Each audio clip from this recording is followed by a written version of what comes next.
Hello my friends, I'm Rich Larson and I'm the IRC Tire Guy. Today we have a unique episode for you guys.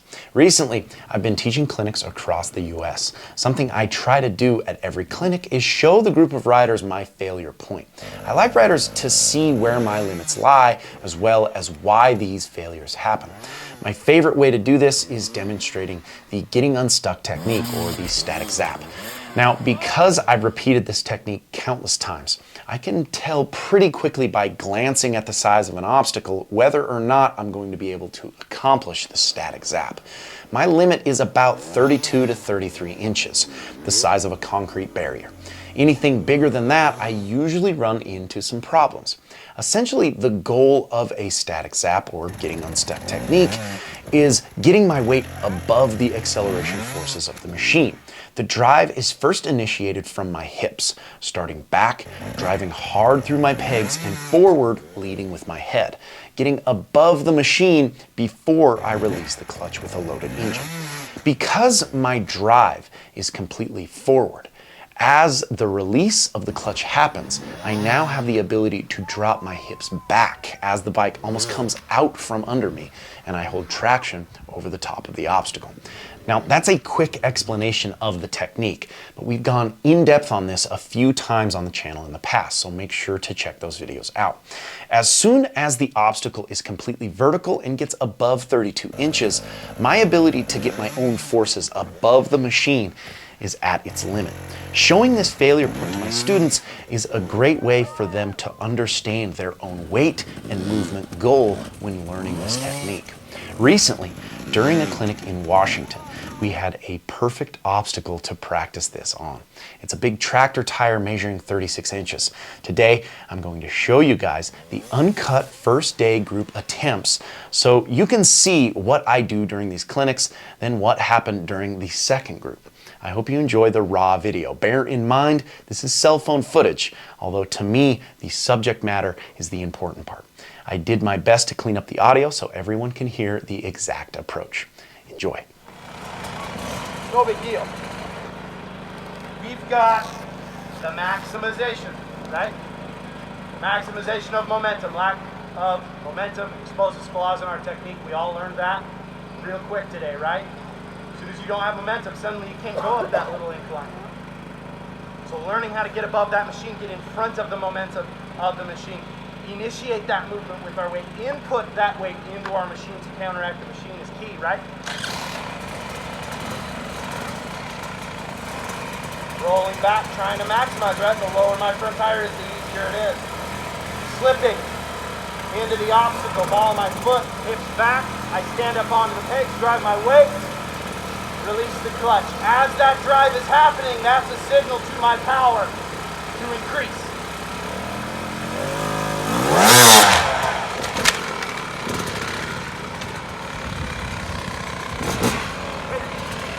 Now, notice here, going backwards,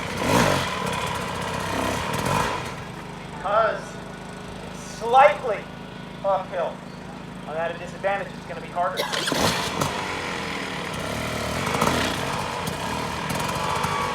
Back as far as I can, split into that front brake.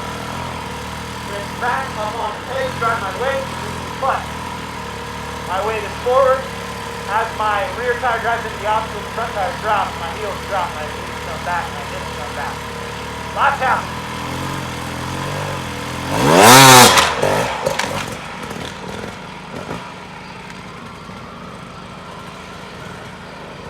A little bigger here.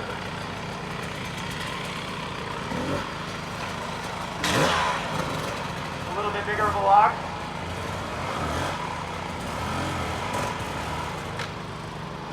Even this, you guys will see here.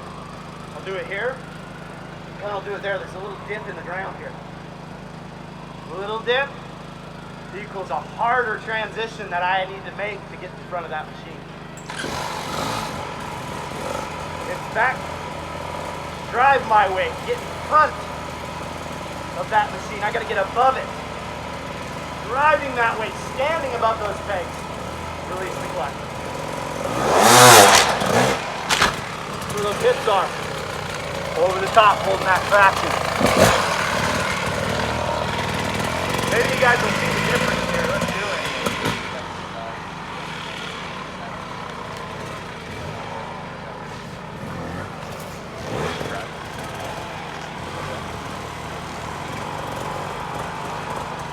I got that downhill there. So as I go, my rear tire's got to kind of drop. It's going to make it quite a bit harder. Slipping. Up onto the pegs, drive my weight, release.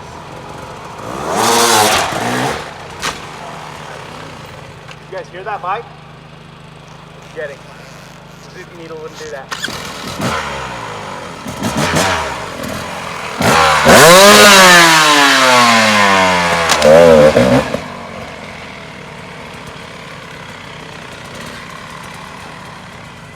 The changes in just the ground make a difference. This is so important to understand.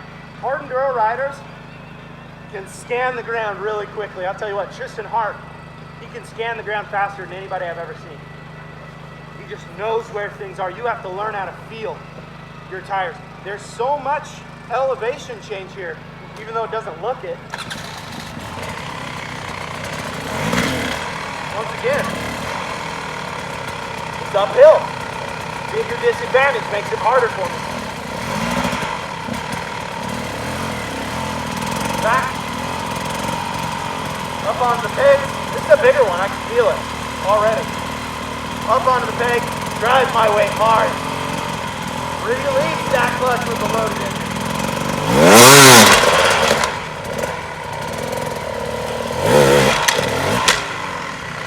Overcooked it there. Let's do it again.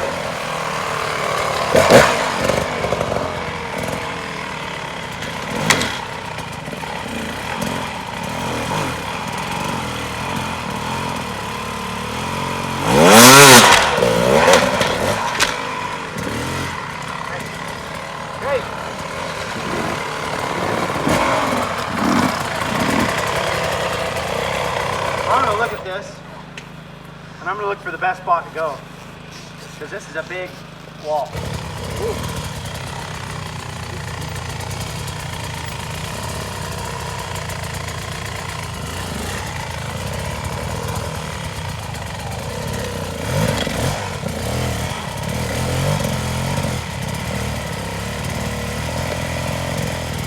Big. I don't know how I get it. Let's give her my best. Heavy drive, heavy drive, heavy drive.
What did I have to do to do that? More power.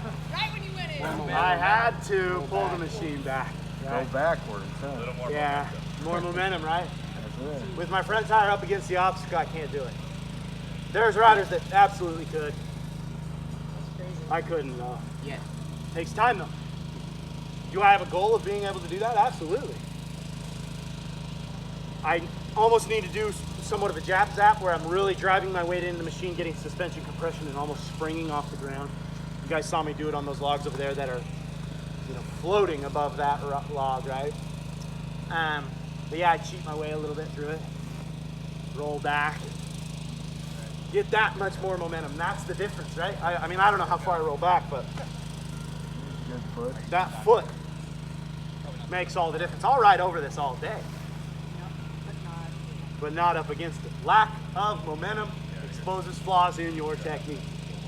There's a flaw in my technique right there. If I can't get it with my front tire up against the obstacle, I have to work for it, right? There is a failure point for everyone. Doesn't matter who you are. So you guys can see we work our way through. The technique remains the same, but there is a place where I just can't quite get past it. Now that was my first 2-day group of riders. The second group, I repeated the same demo on the same exact obstacles, but this time I felt a little bit different. Maybe it was because I was on to my 4th day straight of riding. Maybe it was because I was more honed into this borrowed bike. But as soon as I attempted my first go on the big tire, I could sense I was closer than the previous days. So here are my 4th day attempts. So big. Giant. Sitting here.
So I'm sure you could tell I was pumped.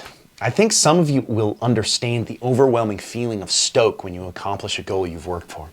To be honest, I wanted to post the whole video in its entirety because I was almost embarrassed afterwards about how excited I was to make it on top.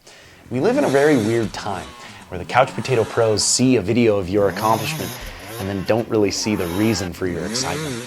I wanted to show this video because I still get that stoked when I nail a big line, when I push my limits, or I find progression.